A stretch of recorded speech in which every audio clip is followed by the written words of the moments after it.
भारत में एक बीमारी है जो हर साल लाखों जान लेती है। जानना है इसका नाम?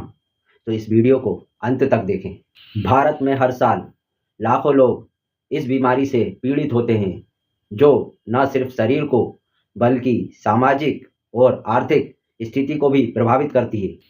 इस बीमारी का नाम शायद आप नहीं जानते हो, पर इसके प्रभाव से आप अछूते नहीं रहे होंगे। वर्ल्ड हेल्थ ऑर्गेनाइजेशन के आंकड़े बताते हैं कि इस बीमारी से 27% लोग प्रभावित होते हैं और हर साल लगभग 27 लाख केस सामने आते हैं और जिनमें से 3 से 4 लाख लोगों की मृत्यु हो जाती है। ये सिर्फ आंकड़े नहीं हैं, इनसे लाखों लोगों की जिंदगी प्रभावित हो रही है। आंकड़ों में साफ दिखता है कि ये बीमारी सिर्फ एक पैथोजन के कारण नहीं है। कुपोषण और कमजोर immunity, poor ventilation, over crowding और सोशल स्टिग्मा इसके मेजर कंट्रीब्यूटिंग फैक्टर्स हैं। Delayed diagnosis and incomplete treatment की वजह से ड्रग रेजिस्टेंट हो जाते हैं और लोग इसका इलाज फिर महंगा पड़ता है। यह बीमारी केवल स्वास्थ्य पर ही असर नहीं डालती बल्कि सामाजिक और आर्थिक पर भी असर डालती है। गरीब और डेंसली पॉपुलेटेड एरिया ज़्यादा प्रभावित होते हैं। पेशेंट्स अक्सर बीमारी छुपाते हैं जिससे ट्रांसमिशन बढ़ जाता है। ड्रग रेजिस्टेंट सरकार और हेल्थ सिस्टम के लिए सबसे बड़ा चैलेंज बन जाता है, लेकिन अगर हम मिलजुल कर काम करें तो इसका समाधान संभव है। सबसे पहले तो सोशल स्टिग्मा को हटाना पड़ेगा। पेशेंट्स की डायग्नोसिस जितनी जल्दी होगी, ट्रीटमेंट जितना कंप्लीट तरीके से वो लेगा बिना दवाई का गैप किए, पेशेंट का न्यूट्रिशनल और कम्युनिटी सपोर्ट बहुत ज़रूरी है।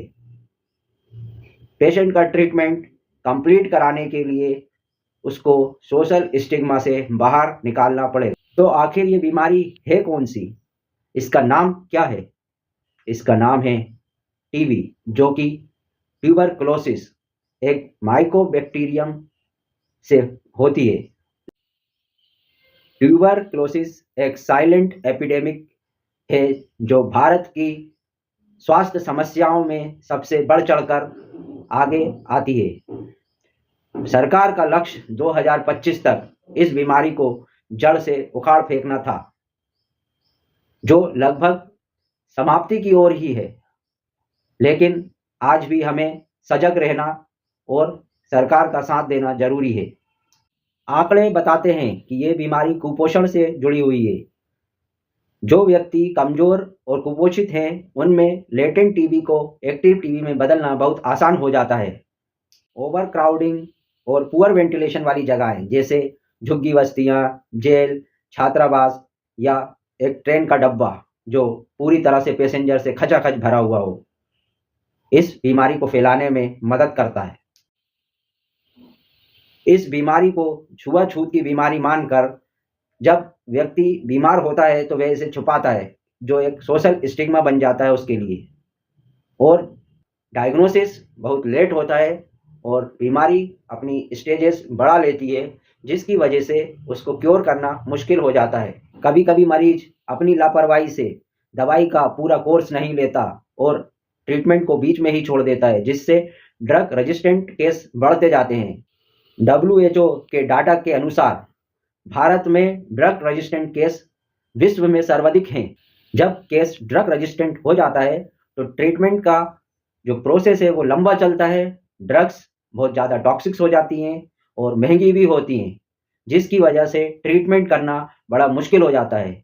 ये भारत से टीबी को उखाड़ फेंकने में बड़ा रोड़ा है। एविडेंस बताते हैं टीबी नियंत्रण प्रभावी है जब अर्ली डायग्नोसिस हो, पेशेंट पूरी तरह से ट्रीटमेंट ले, कम्युनिटी और सरकार मिलकर पेशेंट्स का हौसला बढ़ाएं।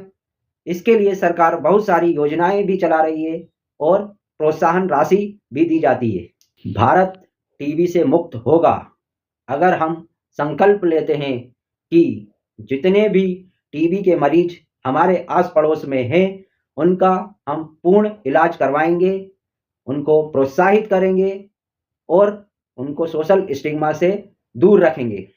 टीबी नियंत्रण जब होगा जब हम कुपोषण और गरीबी को समांतर कारण मानेंगे।